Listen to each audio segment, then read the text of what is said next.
Thou shalt not abhor an Edomite, for he is thy brother. Thou shalt not abhor an Egyptian, because thou wast a stranger in his land. Listen up, Hebrew Israelites. Y'all say the so-called white man is an Edomite, and he cannot be saved, as I hear you guys say all the time. Does Yah think like that? When Yah came in the flesh, did he think like that? In fact, Yahweh Shahamashiach preached to mostly Gentile people. If you read the scripture, Abraham was a Chaldean. Yahweh made Jacob, he called his name Israel. So are we all Chaldeans? Because Abraham was from Chaldea, which is considered Gentile. So everyone can be saved. The so-called white man, Russian, German, they all can be saved through grace, through faith, through the Spirit. Oh boy. Before I begin, I want to give all praise, glory, and honor to Yahweh Ba'ashem, Yahweh Shai Ba'ashem, Arachawadash. Double honors to the elder apostles of the great millstone who rule well. Peace, blessings, and salutations unto the hopeful elect tabernacle of David, scattered throughout the four corners of the earth. Well, one, the scriptures say not to mar the corners of your beard. And, I think he know that um, the fact that this guy here, he's quoting from Deuteronomy 23, which is in our law, which he clearly has no understanding of, and more than likely has not done the proper research to understand why it says thou shalt not abhor an Edomite. Before I even get into that, you call it upon Yah. The Lord's name is not Yah. All right, his name is Yahweh, not Yah. But a lot of guys that call upon that name, steer clear of. A lot of those guys usually are not right. They usually have a weak understanding of the scriptures, you know, and we normally we write them off like they're not really a part of this thing like that, you know, and it sounds like he's teaching that the Most High is Yahweh Shai because he said Yahweh Mashiach. That's what it sounded like he said, as if the Most High himself came down in the flesh. That we don't teach that doctrine. All right. Basically, One West does not teach that. So that brings red flags about this particular individual because he's teaching that, and his channel is called All Things Yahweh Shai, which you learn Yahweh Shai from the One West camps. So I don't know if this guy is an agent, posing to be an Israelite, or just another bug out, that popped up on the scene. By the way, this little short video, this was very weak. You can dice it up and dissect it and bring forth, real edification out of it. So anyway, dealing with that whole thou shalt not abhor an Edomite uh, controversy, which we've dealt with this topic many times. Edomites then tried to use this verse, other Christians tried to use the verse. It's time to retire that, just like John 3:16, these type of verses. It's time to, use something new. We've already dealt with it, and the scriptures talk about not leaning upon your own understanding. Okay, and that's what this guy right here is doing. All right, now he also tries to say that because Abraham was a Chaldean, that means that he was a Gentile. I've never heard such a bogus argument in my life, concerning, you know, this knowledge. All right, dealing with Abraham, dealing with Isaac, dealing with basically the patriarchs of the promise. All right, Abraham, he was born. in Ur, which is in Mesopotamia. That whole land stretch from the other side of the River Euphrates all the way to the Nile River, that whole area was considered Mesopotamia, and that's where the the garden was. You know, Adam happened to be placed eastward in Eden. All right. Um.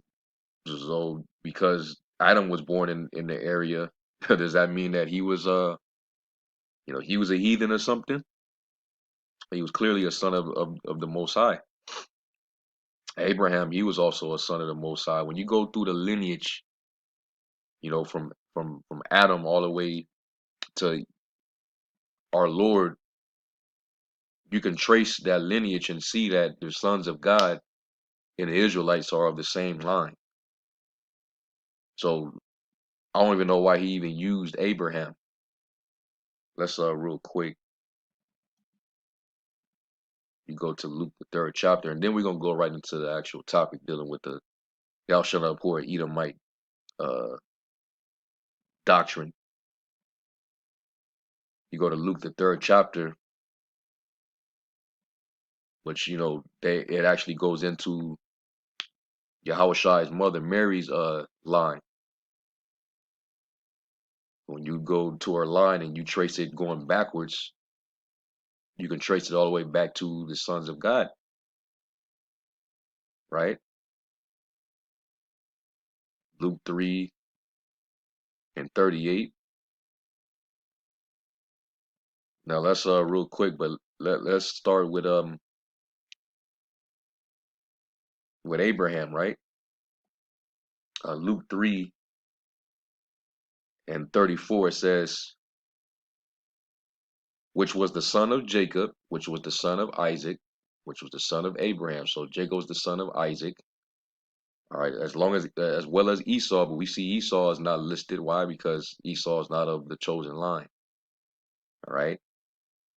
Um, says which was the son of Jacob, was the son of Isaac, which was the son of Abraham, which was the son of Terah, which was the son of Nahor, which was the son of Serug, which was the son of Ragu, which was the son of Peleg, which means division, when the earth was divided up, which was the son of Eber, all right, or Ibar, which is where you get the word Hebrew. All right, showing you that everybody that came from Heber or Eber were Hebrews. So Esau is a Hebrew, Ishmael is a Hebrew, Moab, Ammon, all Hebrew. Okay, the Arameans are Hebrew. It says which was the son of Salah, which was the son of Canaan, which was the son of Arphaxad. That's where the chosen line went through, which was the son of Shem, which was the son of Noah, which was the son of Lamech. And it's going into the lines of the son of God. When you read in Genesis, the 5th chapter, which was the son of Methuselah, which was the son of Enoch, which was the son of Jared, which was the son of Mahalalel, which was the son of Canaan, which was the son of Enos, which was the son of Seth, all right, the son who replaced Abel, right, which was the son of Adam, which was the son of God. So you can throw that argument about Abraham being born in Ur of the Chaldeans, that he would be a Gentile or a heathen. No, he was a son of God. Okay, a lot of Christians always like to make the argument, well, what about Abraham? What about Noah? What about these people that came before Israel? They're not Israelites. Can they be saved? Well, they were of the chosen line. Of course, they will be saved. All right. If they came back today, they would be an Israelite. They would be a part of that same line, because the Israelites are the sons of the power. Yashar Ali, he is a prince of God. So anyway, going back to the thou shalt not abhor an Edomite, clearly didn't do his research, man. And there's so many videos, man, from various brothers The apostles, everybody then did a lesson on this, man. If you still don't understand that, then the Lord, he clearly got you blinded for a reason. All right, and the scriptures say, he that justified the wicked and condemned the just, even they both are an abomination. So you condemning us to save the damn devil, you're an abomination, man. You cannot make which was crooked straight. You cannot say unto the wicked, thou art righteous. Okay, Esau is the border of wickedness. Why would you try to save that? Everything that he's done throughout history and what he's doing to this very day. Why? You niggas are mentally you're mentally sick, man. So let's go to that. Deuteronomy 23:7.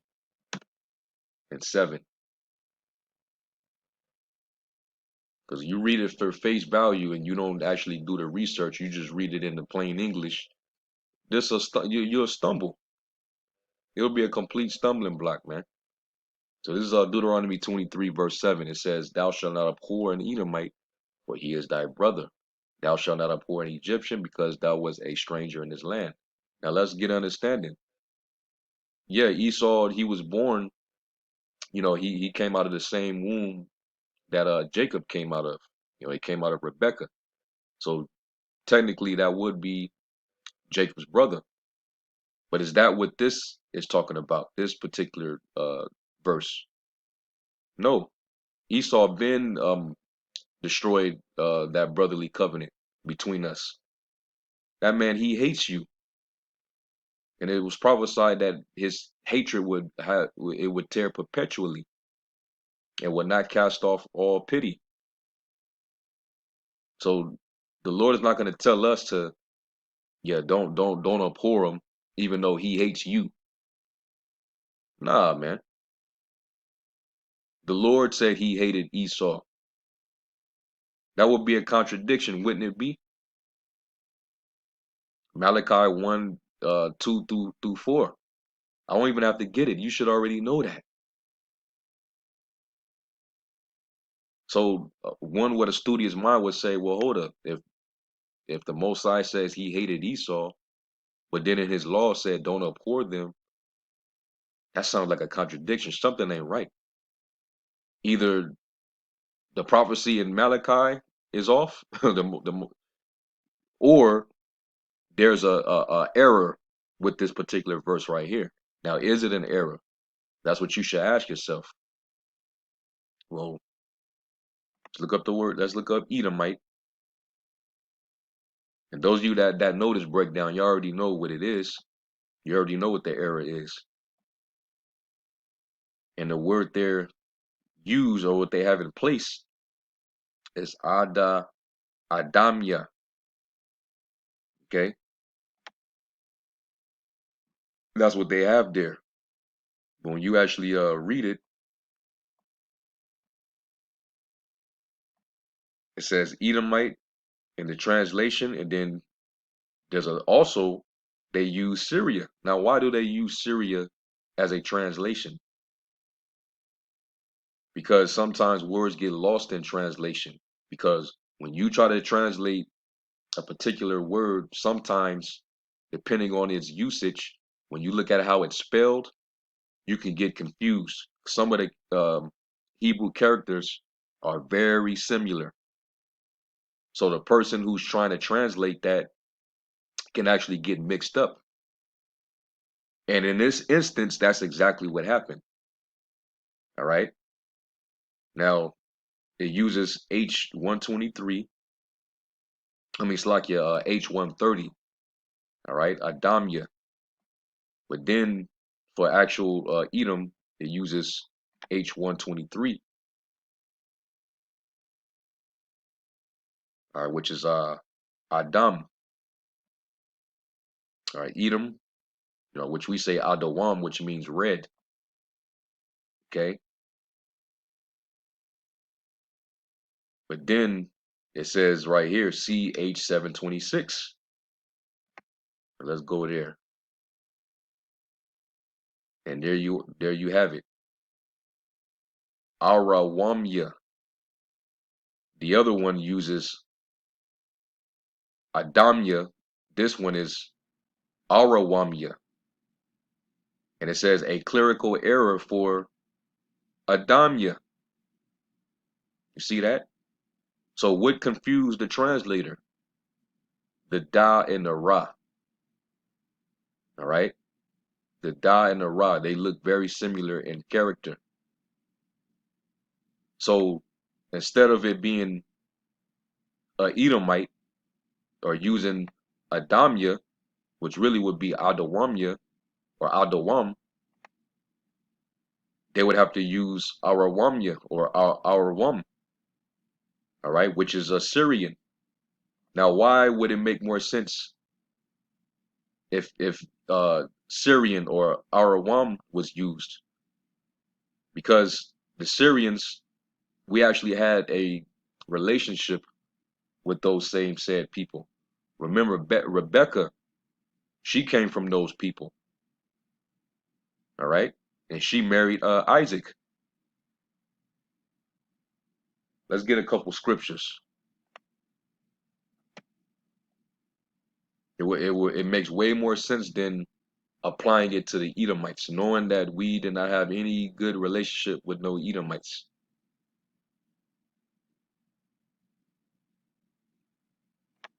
And the word abhor doesn't mean hate, by the way. It just means to detest. Like you see somebody with the monkeypox, you're gonna stay away from them because you don't want to catch that infection. You don't want it. All right, so you're gonna abhor that person and stay away from them. That doesn't necessarily mean you hate that individual. So let's get a couple scriptures to show that the Syrians, we're not to abhor them because Jacob was able to bring forth his seed through women that were of that line. All right, let's get a Hosea 12, 12 verse 12 real quick. And it says, and Jacob fled into the country of Syria, and Israel served for a wife, and for a wife he kept sheep. Okay, when he fled and went to Padanaram in Syria, that's where he gained his family. Let's go to Genesis 28. Genesis 28 in verse 1, it says, and Isaac called Jacob and blessed him and charged him and said unto him, thou shalt not take a wife of the daughters of Canaan, which we know Esau did. He defying the instruction of his father, showing you that he can't get right. He's the wicked. Arise, go to Padanaram, to the house of Bethuel, thy mother's father, and take thee a wife from thence of the daughters of Laban, thy mother's brother. All right, and we know that Laban, all right, he's Assyrian because his father was Assyrian. It says, in the Allahim Almighty bless thee and make thee fruitful and multiply thee, that thou mayest be a multitude of people, and give thee the blessing of Abraham to thee and to thy seed with thee, that thou mayest inherit the land wherein thou art a stranger, which the Most High Power gave unto Abraham. And Isaac sent away Jacob, and he went to Padanaram unto Laban, son of Bethuel the Syrian, the brother of Rebekah, Jacob and Esau's mother. See? So he went over to Syria and he became blessed. And he worked, for Rebekah's brother Laban, and he gave Jacob his daughters.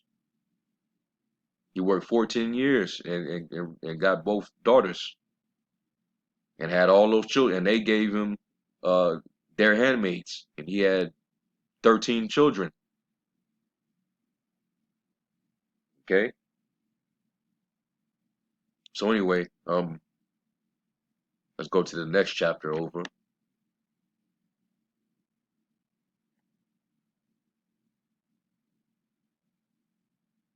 Let's go down to verse 13, it says, "And it came to pass when Laban heard the tidings of Jacob, his sister's son, that he ran to meet him and embraced him and kissed him and brought him to his house. And he told Laban all these things. And Laban said to him, Surely thou art my bone and my flesh. And he abode with them the space of a month." Because basically what he's saying is we're relatives. Okay, they're all we're relatives because you know Jacob's father's side of the family is related to their father's side of the family. All right, one of Abraham's brothers. Okay, they came from one of Abraham's brothers. Okay, so that's why he made that statement. It says, "And Laban said unto Jacob, Because thou art my brother, shouldest thou therefore serve me for naught? Tell me, what shall thy wages be?" So he even told Abraham, it's like he even told Jacob that you're my brother. So now you can understand why it says what it says, even though it uses this clerical error for uh, Syrian, it uses Edomite. But you would get confused because, yeah, Esau was also the brother of Jacob. But this isn't talking about the Edomite. This is talking about the actual Syrian or Aramean. Okay. So let's get some more examples to show that it's an error. Because certain translations, you'll see that it'll use Syrian, but in another translation, it'll use the term Edom or Edomite. Let's go to Second Kings real quick. I think it's 16.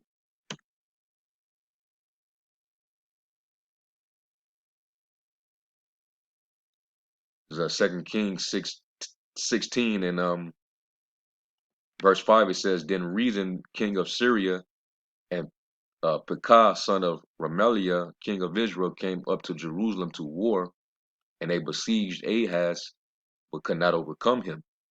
At that time, Rezin, king of Syria, recovered Elath to Syria,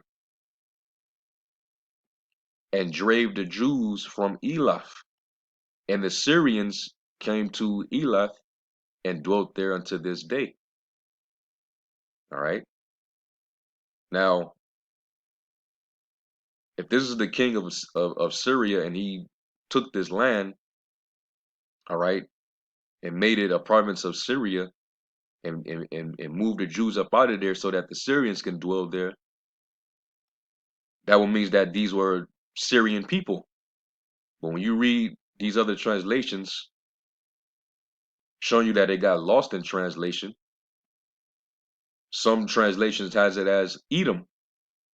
It says, "At the time, king of Edom recovered the town of Elath for Edom. He drove out the people of Judah and sent Edomites to live there as they do to this day." See that? NIV, "At that time, Rezin, king of Aram," which is clearly not of Edom, of Esau, "recovered Elath for Aram by driving out the people of Judah. Edomites then moved into Elath." So that doesn't make any sense. You clear out the Jews so that you can have the land only for another nation of people to move into that land. So this translation right here doesn't make any sense. The NIV got this totally wrong, which is why also when you go into these other translations, you got to be careful. You know, yeah, we go into these translations as well, but we understand when there's error. Okay, it says Edomites then moved into Elath and have lived there to this day. So it uses both Aram, which is interchangeable for Syria, and it uses Edom or Edomites. That's because you can confuse the two because of that Ra and that Da. That makes the difference in it all, changing the context. Read the prologue of Sirach, man. All right. So this is just another. This is just an example, and I think there's another one. It might be in Chronicles. Was it the 20th chapter?